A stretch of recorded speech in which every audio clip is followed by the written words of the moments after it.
It was supposed to be a beautiful day, my sister's wedding, the day we were all meant to come together, to celebrate her and the love she found. But as she stood there, dressed in white, I thought I was watching a completely different woman. "You're not family," she said to me, right there in front of everyone. Then Mom opened her mouth, and I swear the world shifted on its axis.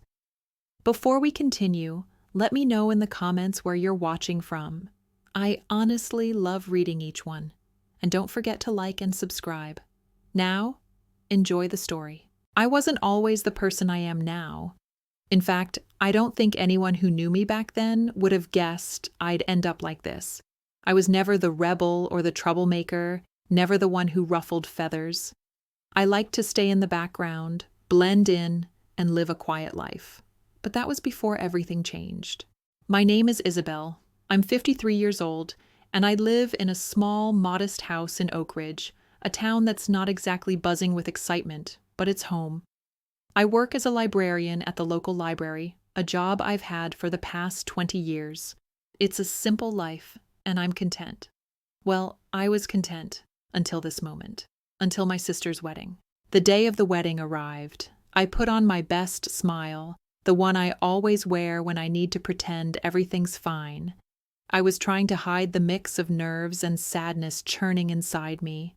I don't know what it was. Maybe it was the feeling of being left out, or the fact that I wasn't as close to my sister as we once were. But something didn't feel right. Still, I pushed those thoughts aside. This was supposed to be her day. We all gathered at the church.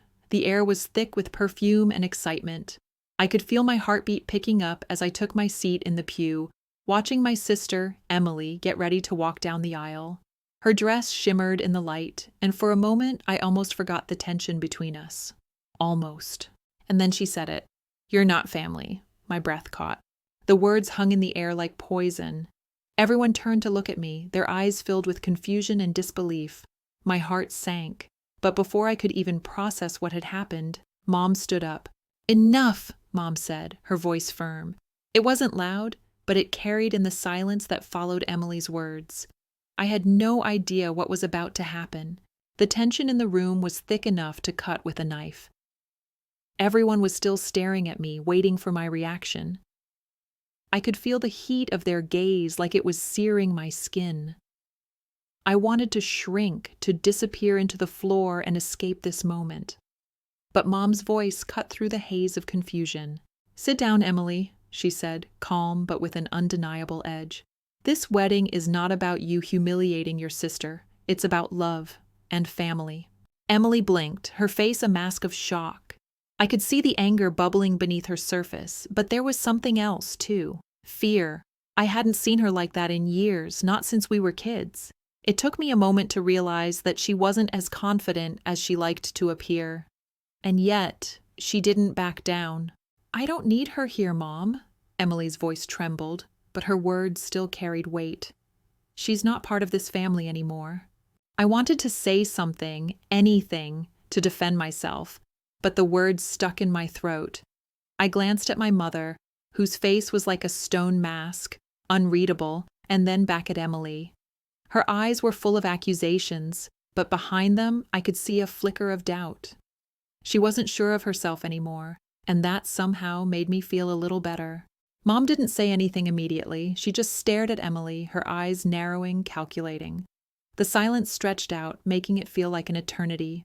Then, when it seemed like no one would speak again, she finally said, "I've stayed silent for far too long, Emily, but no more. You're wrong about Isabel. She's been family to me her entire life, and you're going to have to deal with it." I couldn't believe it. My mother, who had always been so passive, so careful with her words, was standing up for me. For once, she wasn't the mediator, the one who always tried to keep the peace.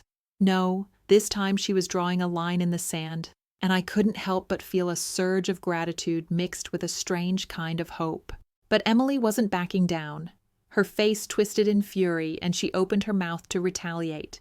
"You don't understand, Mom." "No," Mom interrupted, her voice gaining strength. "You don't understand. I've watched you destroy this family for years, Emily. It's not just Isabel you've hurt, it's everyone around you." The room fell silent again, but this time the weight of the silence wasn't crushing. It felt like the calm before a storm, one that I wasn't sure I was ready for. Emily's shoulders sagged, and for a brief second, I saw the girl I grew up with. The girl who would cry on my shoulder when things got too hard. But that girl was gone now.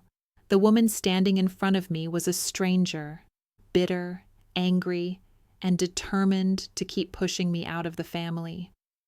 I wanted to understand why, to ask what happened to her, but I knew that now wasn't the time. "I'm done," Emily muttered, her voice breaking, but there was no going back. She turned on her heel and stormed out of the church, leaving everyone in stunned silence. I sat there, frozen, my heart still racing from the confrontation. I didn't know what to say or do. The wedding was ruined, and I felt like I had lost everything all over again. But then Mom sat down next to me, her arm sliding around my shoulders. "It's not over," she whispered, her voice soft but filled with certainty. "I'll make sure of it." I didn't know what that meant yet, but I felt a small flicker of hope. Maybe, just maybe, I wasn't alone in this fight after all. The next few days were a blur. The wedding had been a disaster. Emily had left the church, her exit dramatic and final. There was no more talk of her wedding, no more talk of her at all. The entire family pretended it didn't happen, as if the scene hadn't torn a hole in the fabric of our lives. But I couldn't ignore it. Every time I closed my eyes, I saw Emily's face, filled with resentment. I couldn't shake the feeling that everything I had worked for, everything I had hoped for, had been shattered in that one moment. I stayed home for the next couple of days, trying to process it all. The phone calls came in waves, friends, distant relatives, people I hadn't heard from in years, all wanting to know what had happened. I didn't have the answers. And if I was honest with myself, I wasn't even sure I cared anymore. Not about them, not about the wedding, not about Emily's anger. What hurt most wasn't what she'd said. It was how long I had allowed her to treat me like an outsider in my own family. It wasn't until Mom came over the following Monday that I started to feel like there might be a way out of this mess. She knocked on the door, just like she always did, soft and quiet. Her footsteps were slow, like she wasn't sure whether to come in or leave me alone. When I opened the door, she smiled, but it didn't quite reach her eyes. "Can I come in?" "Of course," I said, stepping aside, though I felt like I was inviting a storm inside. She sat down in the living room, her hands folded in her lap. "I know you're angry," she said quietly, "but we can't keep letting Emily get away with this." I glanced at her, trying to gauge what she meant. "We?" I asked, raising an eyebrow. "Mom, she's your daughter. I'm just her sister. How can you even begin to fix this?" Mom's eyes softened. "I'm not fixing anything. You are. You have the power to decide what happens next, Isabel." I wasn't sure what she meant by that. "What do you mean? How can I fix this? She doesn't want me in her life. You heard what she said." "I heard," Mom said, nodding. "But that's not what I meant. You have the power to change the way she sees you. She doesn't understand, Isabel. She never has." I opened my mouth to respond, but no words came out. What could I say? She was right. Emily had never understood me. She never saw me as I truly was, just someone to be compared to, someone to be used in her games. But why had I let it happen? Why had I allowed her to treat me like an outsider for all these years? "You have a choice," Mom continued. "You can walk away, let her keep pushing you out, or you can stand up for yourself. You've been playing her game for so long. Maybe it's time to stop." It was then that I realized what she was saying. I had allowed Emily to dictate the terms of our relationship for far too long. I had allowed her to hurt me, and I had stayed silent. But no more. It was time to take control of my own story. I stood up, my fingers curling into fists at my sides. I'm not going to sit back anymore. I've let her do this to me long enough. Mom smiled, a small but knowing smile. "Good, it's time to show her who you really are." The next day, I made a decision. I wasn't going to let Emily's words be the last ones. I wasn't going to let her walk away without understanding what she had done, without realizing the impact of her actions. I knew it wouldn't be easy. I knew it might cost me more than I was willing to give. But I wasn't afraid anymore. I was done playing the quiet sister, the one who didn't rock the boat, the one who let Emily always win. It was time to turn the tide. The days after my conversation with Mom passed in a blur of determination. I couldn't just sit back anymore. I couldn't keep pretending everything was fine, that Emily's actions didn't sting. I spent nights pacing around my house, replaying every moment with her over the years, every passive-aggressive comment, every slight disguised as a joke. Every time she had made me feel less than, like an accessory to her perfect life. I had let it happen, mostly because I had been too afraid to stand up for myself. But that time was over. I didn't know where Emily was living now. She had always been the one who kept her cards close to her chest, moving around, avoiding real connections. I hadn't seen her since the wedding incident, and honestly, I didn't know if I even wanted to. But I couldn't avoid this forever. There were too many unsaid things between us. I picked up my phone, took a deep breath, and dialed the number I knew by heart. The phone rang twice before she picked up. "Isabel?" Emily's voice was flat, detached. I didn't know whether to feel relief or frustration hearing her voice, but I was committed now. This wasn't going to be easy. "Yeah," I said, trying to keep my voice steady. "We need to talk." I could hear her sigh on the other end. "There's nothing to talk about." "Oh, I think there is," I said, a little more firmly than I intended. "You made it pretty clear at the wedding how you feel about me, but I'm not going to just let you walk away without this conversation." There was a long pause, and I could practically hear the gears turning in her head. "Isabel, I don't know what you want from me. I told you how I feel. I don't need you in my life, and honestly, I don't want to keep doing this." I felt my jaw tighten. "You think I want to be part of your life after everything you've said?" "No, I don't want that. But I'm tired of pretending like you can just erase me because it's convenient for you."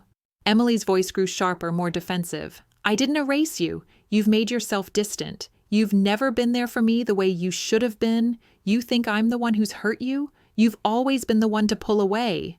I closed my eyes, swallowing the rising anger. Maybe I pulled away because I was tired of being the one who always gave, always tried to make things right, when you were the one who never really cared. Maybe I pulled away because I had to protect myself from you. The words felt strange coming out of my mouth, but they were true. I had always been the one to bend, to apologize, to let her win. But no more. Emily didn't respond immediately. I could hear the tension on the other end of the line, like she was trying to figure out what to say. When she finally spoke again, her voice was quieter, almost resigned. "Fine," she said, her tone softer now. "So what do you want from me?" "I want you to understand what you've done," I replied, each word measured and deliberate. "I want you to understand how it feels to be discarded by someone who is supposed to love you. I want you to see that your words have consequences. And I want you to know that I'm not going to let you walk away from me again without seeing the damage you've caused." There was a pause, but this time it wasn't filled with anger or resentment. It was filled with something else, something softer.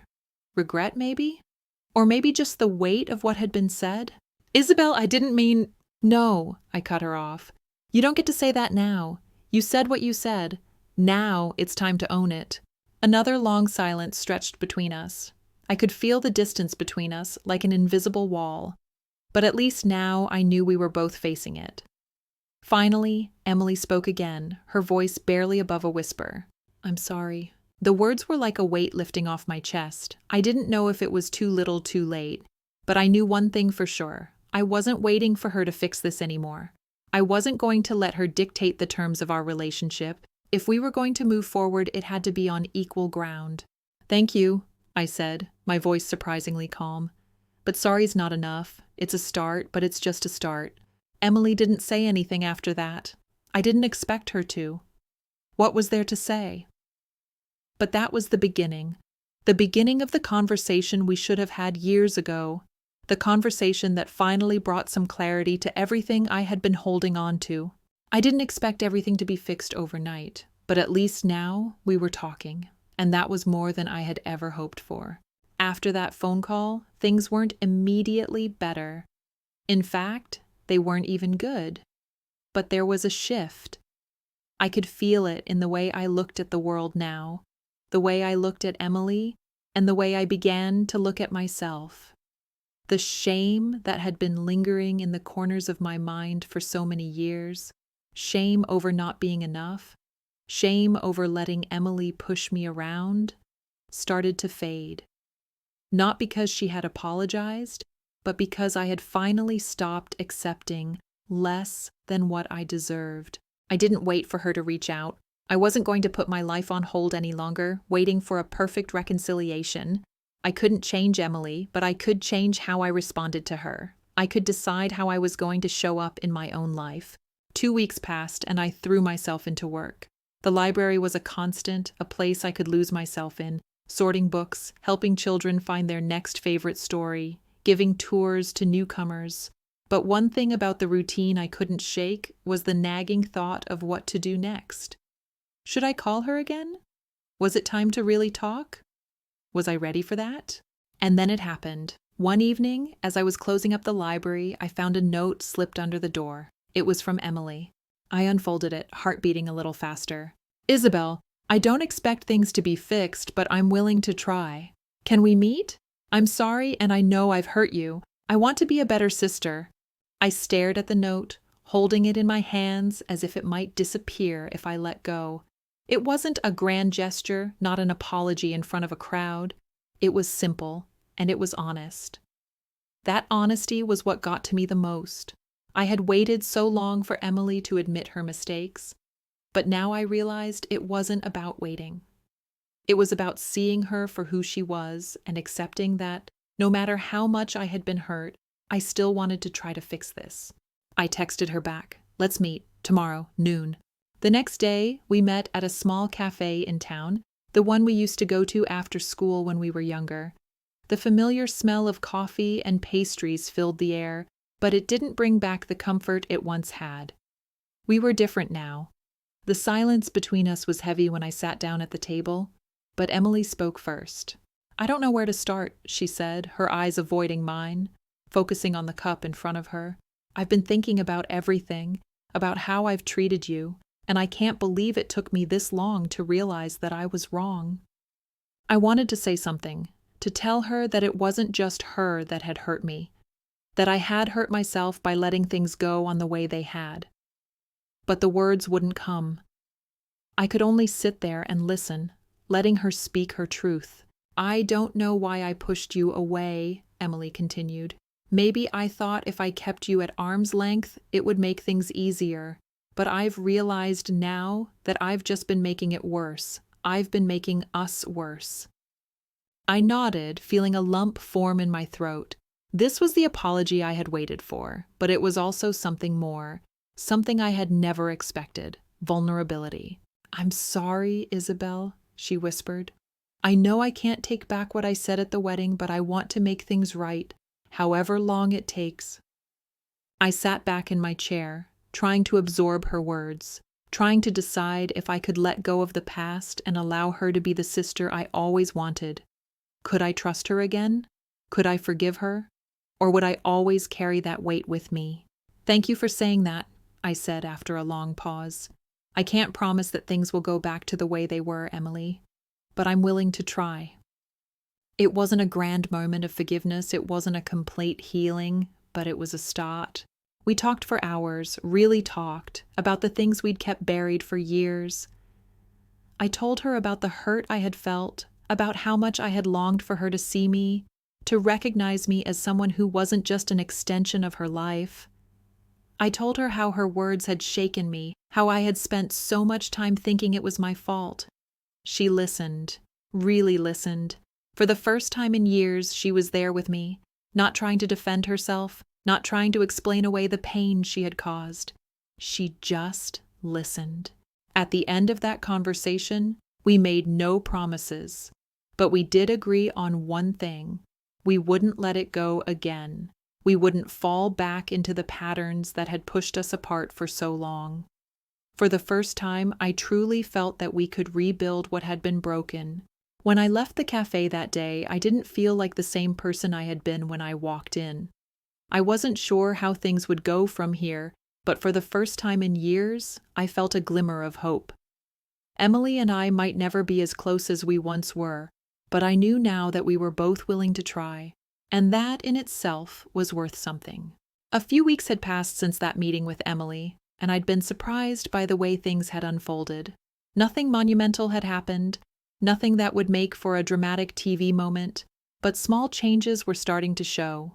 We didn't see each other every day, but when we did, it was different. There was a kind of ease between us that hadn't existed for years. Not perfect, not healed completely, but real.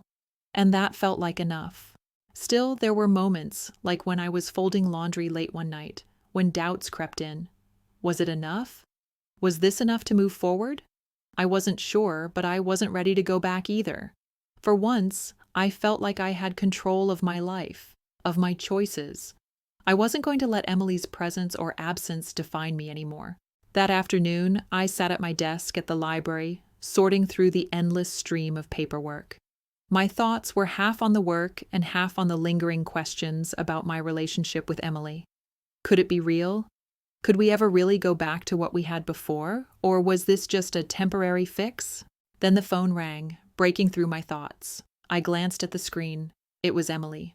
"Hey," I answered, trying to keep the uncertainty out of my voice. "Hey, Isabel," she said, her voice warmer than it had ever been. "I just wanted to check in, see how you're doing." I smiled to myself. "I'm good, actually, better than I've been in a while." There was a pause on the other end of the line before she spoke again, her tone a little more hesitant now. "I've been thinking about us, about what happened before. I know we've made some progress, but I don't think I ever really apologized for how I treated you before the wedding, for the way I've treated you for years." I felt a small knot in my chest loosen. "Emily, you don't have to keep apologizing. I told you before, it's not about that anymore. It's about moving forward." "I know," she replied quickly, "but I need to say it just once more. I've been so selfish, and I don't want to keep making the same mistakes." I closed my eyes for a second, letting her words sink in. This was the apology I had needed, the one that came without any conditions, without any excuses. It was pure, and it hit me harder than I expected. "Thank you," I whispered. "It means a lot." There was a soft sigh on the other end of the line. "I just want you to know I'm not giving up on us, on being a better sister. It's not going to happen overnight, but I'm trying." I could hear the sincerity in her voice, and I knew that for once she wasn't just saying the right things. She was actually trying. "I believe you," I said quietly, "and I'll try too." We talked for another hour about everything and nothing at the same time.